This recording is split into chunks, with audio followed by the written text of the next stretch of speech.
안녕하십니까. 뉴스데스크 강원입니다.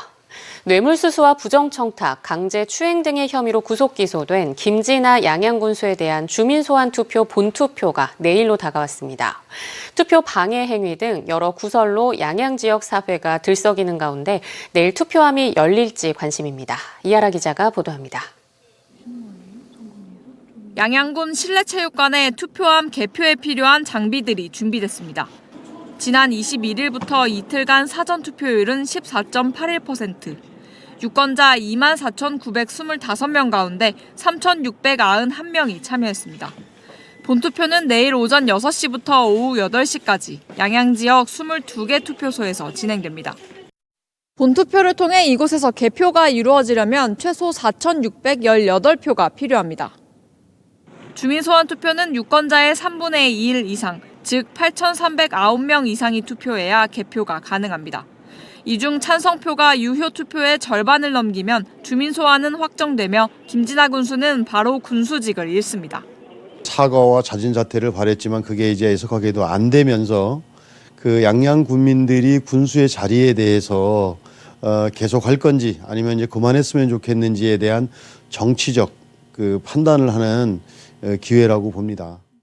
문제는 일부 마을 이장 등의 투표 방해 의혹이 잇따르고 있다는 겁니다. 동네 이장님께서 군수 투표하는 거를 하지 말았으면 좋겠다, 하지 말아라, 그거 안 해도 된다라고 얘기를 하셨어요, 어르신들한테. 투표 방해 행위는 공직선거법 제242조에서 3년 이하의 징역에 처한다고 명시될 만큼 엄중한 위법 행위입니다. 주민소환 찬성 측은 일부 투표 참관인이 사전투표장에서 투표자 명단을 적는 등의 위법 행위 제보를 9건 넘게 확보했다며 선관위의 엄격한 관리를 촉구하고 있습니다. 한편 도내에서는 지난 2012년 원자력발전소 유치와 관련해 김대수 전 삼척시장에 대한 주민소환 투표가 실시됐지만 투표율이 25.9%에 그쳐 개표조차 진행되지 않은 채 부결됐습니다. 김 군수가 군수직을 상실하게 되면 지난 2007년 주민소환제 도입 이후 국내 첫 단체장 낙마 사례가 됩니다. 주민소환과 별개로 김 군수에 대한 첫 재판은 본투표 다음 날인 오는 27일 열립니다. MBC 뉴스 이하라입니다. 최근 삼척과 태백에서 신규 원전과 고준위 방사성 폐기물 저장시설 입지를 두고 논란이 컸습니다. 이와 관련한 정부 계획과 법안이 국회 상임위원회를 통과했습니다. 어떤 내용이 담겼는지 조규환 기자가 보도합니다. 지난 2019년 원전 예정구역에서 풀린 삼척시 근덕면 대진 지역입니다. 강원도가 지역개발구역으로 지정해 앞으로 에너지 관광 복합단지가 들어설 예정입니다. 삼척시는 올해 실시 설계를 거쳐 사업을 착공하고 민간 사업자와 본계약도 맺을 예정입니다. 최근 국회 산자위에서 고준위 방사성 폐기물 특별법을 포함한 이른바 에너지 3법과 제11차 전력수급 기본계획이 통과되면서 신규 원전 부지로 거론돼 논란이 됐지만 실제 현실은 많이 다릅니다. 정부가 2년마다 세우는 전력수급 기본계획엔 2037년이나 2038년까지 총 2.8기가와트 설비 용량의 신규 원전 2기를 짓는 방안을 담고 있습니다. 국내에서 반도체 산업과 데이터 센터 등으로 전력 수요가 크게 늘었기 때문입니다. 이에 따라 한국수력원자력은 올해 하반기쯤 신규 원전 부지 선정 절차를 시작할 전망입니다. 이 과정에서 가장 중요한 게 주민 수용성인데 현재 경북과 경남 일부 지역에서 유치 움직임이 감지되고 있습니다. 반면 반대 여론이 거센 삼척 지역은 현실적으로 부지 공모조차 어려워 보입니다. 물론 입지 여건이 돼야 되고요. 그러면서 지금 원전을 하겠다고 유치하겠다고 하는 지역이 많은데 싫다는 곳이 가지 않을 것입니다. 절대 그런 일이 없을 것이고요. 태백에 들어설 연구용 지하 연구시설은 고준위 방사성 폐기물 특별법에 제도적 근거를 마련했습니다. 고준위 방사성 폐기물은 반입되지 않고 지하 연구시설의 개발 기술과 시제품은 최종 저장시설에서 활용됩니다. 또 이 특별법은 2060년 이전에 최종 저장시설 운영을 개시하도록 명시하고 있습니다. 다만 최종 저장시설은 사회 공론화 과정과 주민투표를 반드시 거쳐야 하고 인근 지자체 의견도 수렴할 수 있습니다. 부의 선정 기간이 총 13년입니다. 그래가지고 이게 저희가 일방적으로 할 수 있는 상황이 아니고 주민 동의, 그 인접지자체의 또 어떤 협의도 거치고 주민투표이기 때문에 무엇보다 사용 후 핵연료와 같은 고준위 방사성 폐기물은 엄청나게 무겁습니다. 이 때문에 원전이 있는 해안가에서 산강까지 육로로 옮기기 어려워 태백이 최종 저장시설 입지로는 적합하지 않다는 게 전문가들의 의견입니다. MBC 뉴스 조기환입니다. 정선군이 버스 완전 공영제에 이어 요금 무료화를 도입해 주민은 물론 외지 관광객도 완전 무료로 이용할 수 있도록 추진합니다. 지역의 청소년들에게 임의용비를 지원하는 방안도 검토 중인데 다양한 복지 확대가 기대되고 있습니다. 박은지 기자입니다. 정선군이 올해 단일 요금 1,000원 와와버스 무료화를 추진합니다. 완전 공영제 운영으로 고용과 서비스가 개선되고 승객이 늘어나는 등 성과가 확인되자 하반기부터 주민은 물론 관광객도 완전 무료로 이용하는 방안을 추진하기로 했습니다. 2020년 버스 완전 공영제를 도입한 정선군은 올해 버스 요금 전면 무료화를 추진합니다. 도내에선 양구군에 이어 두 번째입니다. 기존에는 1,000원의 요금을 받았지만 이를 무료로 전환해도 3억 원가량만 추가로 부담하면 되는 만큼 교통복지 실현에 나선다는 겁니다. 코로나 시기에 만든 노선과 시간을 조정해 이용 편의도 늘린다는 계획입니다. 다만 태백, 영월, 평창까지 운행하는 노선은 요금을 내야 하고 이용객 분석도 필요해 카드 태그 방식은 유지됩니다. 저희들이 사용하는 무료 카드를 그 버스 안에 내부에 비치해가지고 탑승객들이 그거를 태그하는 방식으로 그렇게 하려고 합니다. 이용객 분석이 돼야 되니까 거기에 대한 숫자는 나와야 되거든요. 정선군은 지역 청소년의 개인 청결과 위생 관리를 위한 임의용비 지원도 검토하고 있습니다. 정선군은 2021년 도내 최초로 어르신들을 위한 임의용비 지원을 시행했는데 만약 청소년을 위한 지원이 성사되면 전국 최초 지원 사례가 됩니다. 정선군은 청소년 수가 많지 않고 소득 기준을 맞춘 선별적 복지를 시행하면 일부만 소외된다며 보건복지부에 사회보장제도 신설 협의를 요청한 상태입니다. 정선군은 전체 지역 청소년 2,350명에 연간 12만 원가량을 지역 화폐 카드로 지원한다는 안을 냈습니다. 한 달에 한 미용실을 2번을 가는 것 같은데 이제 군에서 그런 걸 지원해주면 좋을 것 같습니다.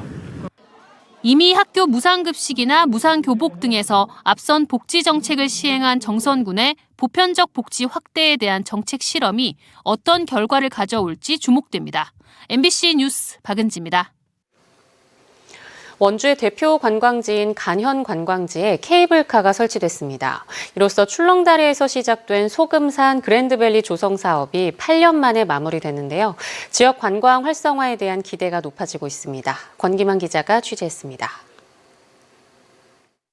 누적 관광객 500만 명을 돌파한 원주 간현 관광지에 케이블카가 설치돼 운행을 시작했습니다. 지상 출발 지점부터 출렁다리 입구까지 약 1km 구간을 왕복 운행합니다. 사면과 바닥까지 투명하게 설계돼 소금산과 섬강이 빚어내는 절경을 한눈에 볼 수 있습니다. 지금까지는 이 540개 계단을 걸어 올라야만 출렁다리 입구까지 올 수 있었지만 이제는 케이블카가 생기면서 노약자들도 보다 수월하게 이곳까지 올 수 있게 됐습니다. 더 좋아질 것 같네요. 나이 드신 분들도 와서 구경하고 여기 나이 드신 분들은 못 올 것 같아요. 2018년 출렁다리 개통을 시작으로 하늘정원, 잔도, 전망대, 울렁다리, 에스컬레이터, 케이블카까지 이어지는 소금산 그랜드밸리 조성 사업은 8년 만에 마침표를 찍게 됐습니다.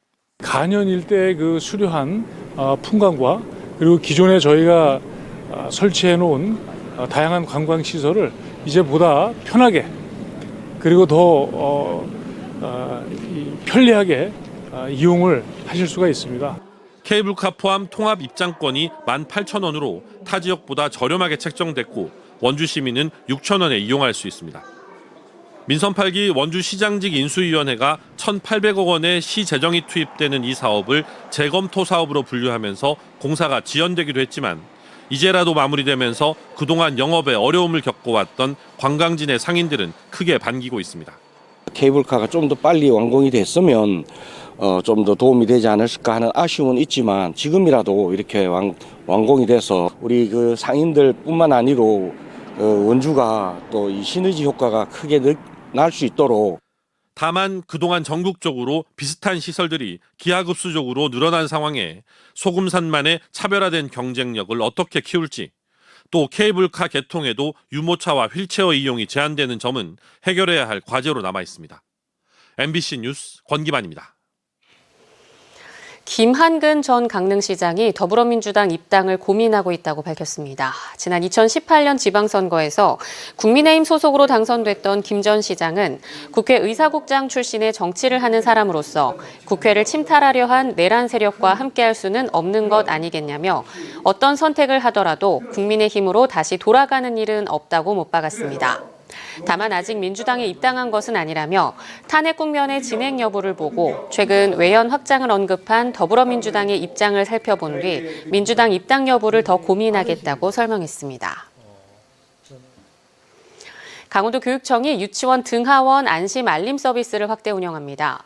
유치원 등하원 시각을 보호자에게 실시간 전달하는 것으로 지난해 12개 유치원에서 먼저 시범 실시했고 올해는 18곳으로 확대합니다. 대상 유치원은 공모를 통해 선정하고 유치원별로 업체와 개별 계약을 체결해 안심 알림이 문자 서비스 기기를 설치하는 방식으로 운영됩니다. 삼척시가 낡고 오래된 원더급 임원 출장소를 새로 짓습니다. 삼척시는 내년 6월까지 모두 87억 원의 사업비를 들여 현재의 임원 출장소 자리에 보건진료소까지 갖춘 지하 1층, 지상 3층 규모의 복합 청사를 지을 예정이라고 밝혔습니다.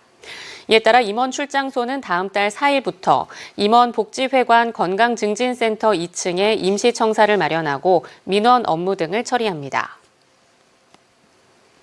속초시가 올해 상반기 개원을 앞둔 공공산후조리원을 운영할 단체를 모집합니다.